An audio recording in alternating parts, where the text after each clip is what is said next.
Welcome to cricket inside. जैसा कि आप सब जानते हैं कि चैंपियंस ट्रॉफी 2025 जिसको पाकिस्तान होस्ट कर रहा है बहुत जल्द अनकरीब शुरू होने वाली है। तमाम टीम के स्काउट्स फाइनल हो चुके हैं और कुछ टीम जैसे कि south Africa, New Zealand already Pakistan में और वो प्रैक्टिस कर रही हैं। और आज राशिद खान अफ़गानिस्तान के जो प्लेयर हैं, स्पिनर हैं, कैप्टन हैं, वो भी पाकिस्तान में पहुंच गए हैं।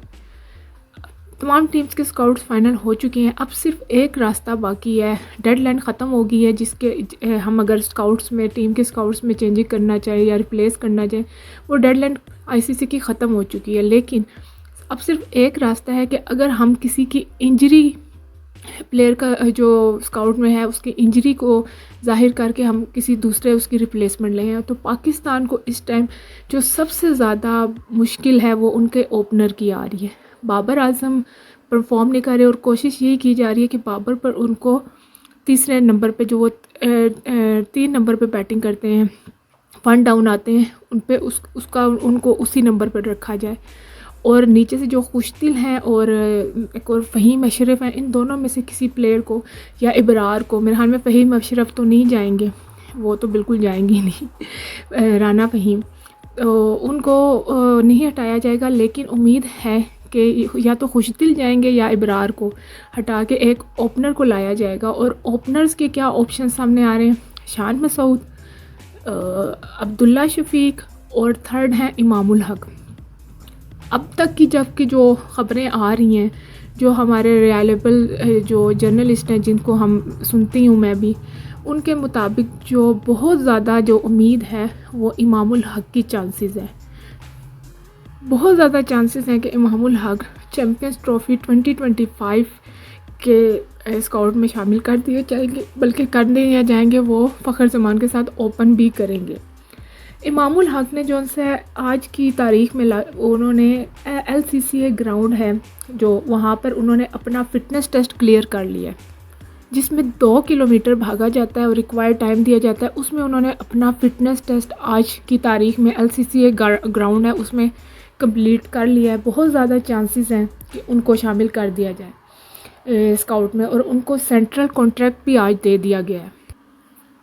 वैसे तो शान मसूद और जो अब्दुल्ला शफीक हैं उनके भी स्टैट्स कोई ख़ास इम्पैक्ट नहीं उन्होंने भी रखा, लेकिन अगर उनका कंपैरिजन किया जाए इमामुल हक के साथ, तो इमामुल हक को ICC इवेंट्स में बहुत ज़्यादा चांसेस ऑलरेडी मिल चुके हैं। अगर उनके स्टैट्स देखे जाए ICC इवेंट्स और वर्ल्ड कप्स के, तो उन्होंने 22 इनिंग्स खेलनी है जिसमें उनके करीब 780 के अराउंड उनके रन्स हैं। एवरेज उनकी 37 रही है, स्ट्राइक रेट उनका 78 रहा। और अगर इन स्टैट्स में से हम बांग्लादेश को रिमूव कर दें, जैसे 784 रन उनके अगर ICC इवेंट्स में है, तो उसमें से तकरीबन 200 रन जो है वर्सेस बांग्लादेश की अगेंस्ट है, और बाकी फिर उनके रन्स दूसरी टीम्स के ख़िलाफ़ है। और उस हिसाब से अगर हम अकेले बांग्लादेश को निकाल दें तो उनकी 19 इनिंग्स हैं, 523 उनके रन्स हैं, एवरेज उनकी 29 और स्ट्राइक रेट उनका 74 लगता है। इसके अलावा उन्होंने 8 इनिंग्स खेली हैं इन ODI ACS में, और 3 अगेंस्ट इंडिया हैं और 5 अगेंस्ट मिनोस टीम के हैं।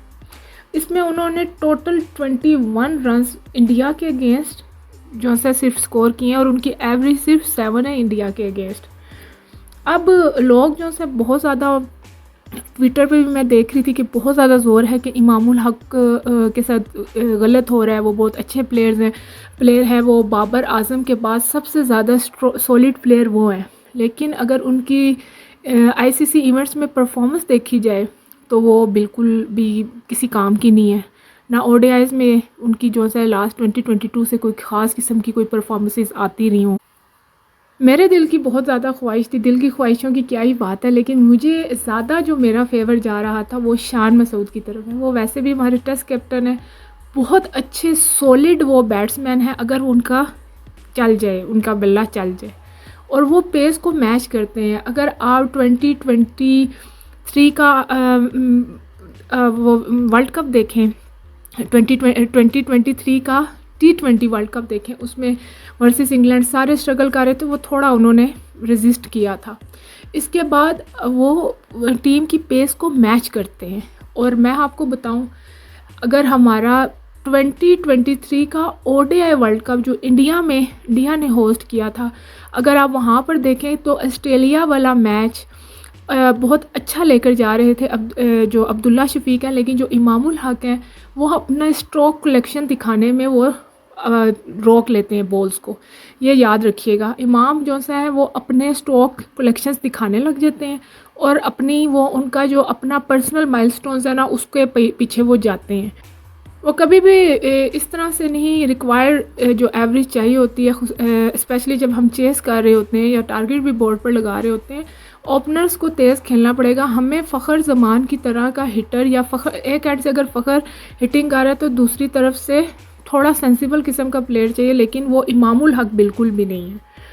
तो मेरा तो ज़्यादा है कि शान मसूद को चांस मिलना चाहिए था, लेकिन साफ नज़र आ रहा है कि इमामुल हक को एज आ ओपनर रिप्लेसमेंट, जो इंजरी की रिप्लेसमेंट आएगी हमारी, वो इमामुल हक नहीं होंगे पाकिस्तान टीम में। सब अपना ख्याल रखिएगा, फिर मिलेंगे।